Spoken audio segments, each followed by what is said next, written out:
Math 240, Chapter 3. For many students, maybe most, I'm not sure, it varies a little bit, this is the hardest chapter. The thing about it, though, is not much really sticks out as being harder than other elements of it. And if you want a piece of good news, it's that there's very little out of this chapter that really carries forward to other chapters. There's one idea that does quite a bit, and I'll highlight that when we get to it. There are a lot of word problems in this chapter, but there's really only a few different types of word problems.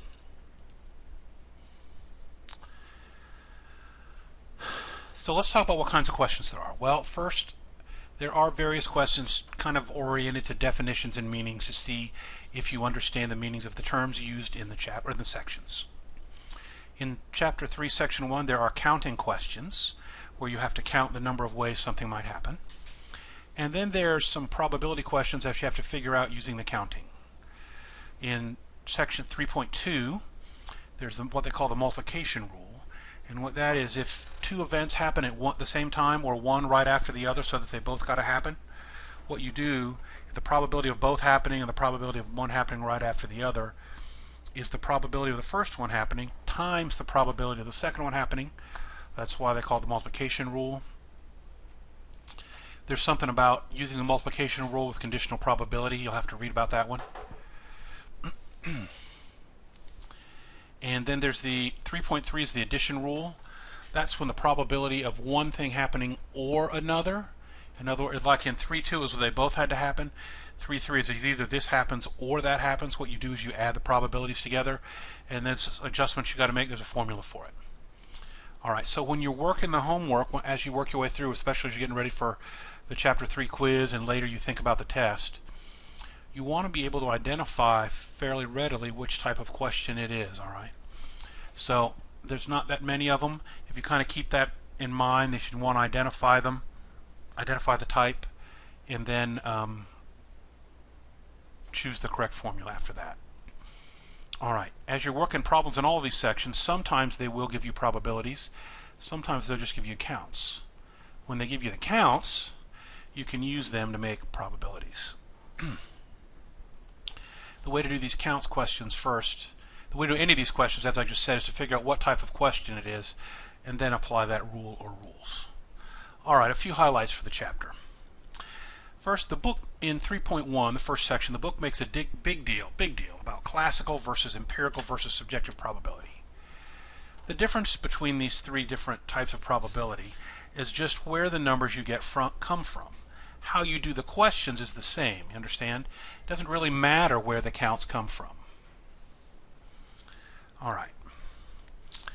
No matter where the counts come from, probability of something happening is the number of ways to succeed.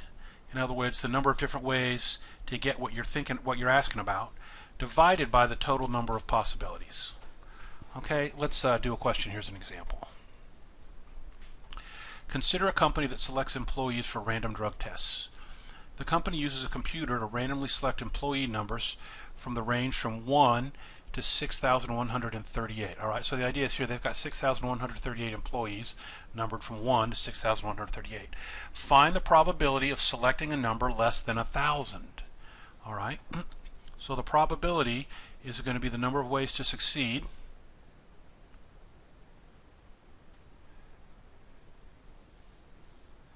And by succeed, all we really mean is to get what you're talking about in the question. Right? It's not really that it's a good thing or a bad thing. It's just the number of ways. In this case, it'd be the number of ways to get a number less than 1,000, divided by the total number of possibilities. So, how many numbers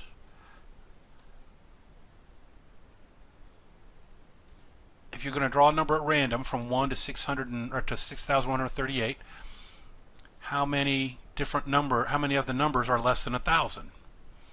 Well, from 1 to 999, right? There are 999 numbers less than 1,000, so there's 999 ways to get a number that's in that group.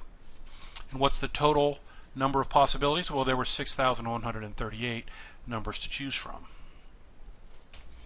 And then it might be reducible, or you'd have to figure out the decimal or something. That's really all there is to it.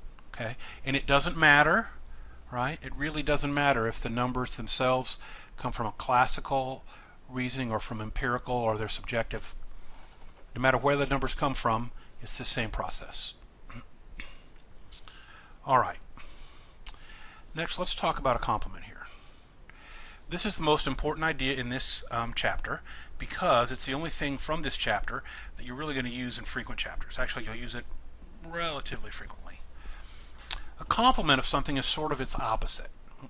Let me tell you what I mean. Let's say we have a group of people who are categorized a couple different ways. They're categorized by whether or not they are over 6 feet tall and by whether they are male or female. In other words, men or women. So let's say we have one subgroup, one section of them, that is everyone in the larger group who is over 6 feet tall and is female, right? So group A is the women that are over 6 feet tall. Group B is everyone in the larger group who is over 6 feet tall and is male, right? So group B is the men that are over 6 feet tall.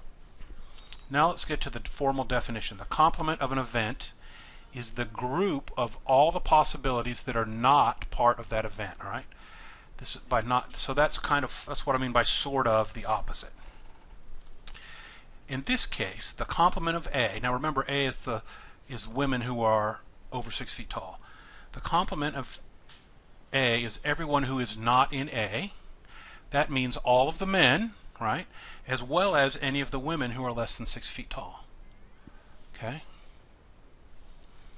So the complement of B, then, so listen to the complement of B is everyone who's not in subgroup B. That means all of the women, right? B is men who are over 6 feet, so all the women, as well as any man who's less than 6 feet tall. So that's the definition of complement. And now let's look at how you find the probability of the complement. Alright, so let's say a person is chosen at random. We are given the following probabilities. The probability of the person chosen at random is in A, which is to be a woman over 6 feet, is 0.05. That's 1 in 200.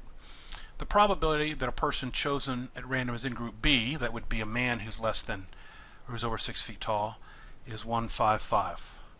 That's probably a little high. Anyway, we'll leave that. All right. What is the probability that a person chosen at random is not in A? All right, not in A. This is the same as the chosen at random is in the complement of A, right? Because the complement of A is everything that's not in A. And all you do is you take 1 minus the probability of being in A to get your answer. So in this case, that's 0.995. The probability of the complement of an event is 1 minus the probability of the original event. Let's try it again for B. What is the probability that a person chosen at random is not in B? Well, this is the same as the probability that a person chosen at random is in the complement of B, and the formula says 1 minus the probability of the original group, which was B, so 1 minus the probability of B. So what does that end up being? 1 minus 0.155 is 0.845. All right. As you'll see later, sometimes using the complement is the only way to solve a problem. Other times it's not the only way, but it's the quickest way. All right, so let's look at our last example for this chapter. Okay, here. So let's pull that up a little bit. All right, the access code for a car's security system consists of 4 digits. The first digit cannot be 1, and the last digit must be odd. How many different codes are available? Okay. One of the things we're going to talk about is, so the multiplication rule says that when you have more than one thing happening at once or in sequence, the way to get the probability of all of them happening is to multiply them together. So the way to solve this problem is to look at it as 4 events. You have to choose a particular number for the 4 digits, right? You've got your security keypad here, right? And you got to type in, got to pick 4 digits. And in order to get in, right, you got to get all 4 of them right.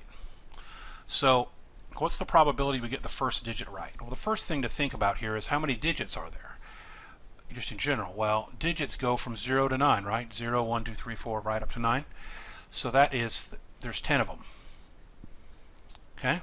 So let's look at the first one. Well, it does say the first digit cannot be 1. Well, so 10 of them, except we're going to mean you can't do one of them, so there's 9 possibilities for that first one, right? 10 of them minus the number 1. Now there's no restriction on the second one, so that second one can be any digit from 0 to 9, that's 10 possibilities. No restriction on the third one, 10 more possibilities. And then the fourth one, it says the last digit must be odd. Well, how many odd digits are there? 1, 3, 5, 7, 9. Well, that's 5 of them. So there are 5 possibilities for the last digit. And then the multiplication rule. So here's 4 separate events, and we got 9 for the 9 possibilities, 10 possibilities, 10 and 5 for each of them. Multiplication rule says we just multiply them together. And that ends up being 4,500. That's the answer. Alright, that's it for this video. Like I said, there are, most of you will probably find this to be the most challenging section. If you do get stuck on something, use that Ask My Instructor, send me a question. Don't forget to include a phone number, and I hope this was helpful.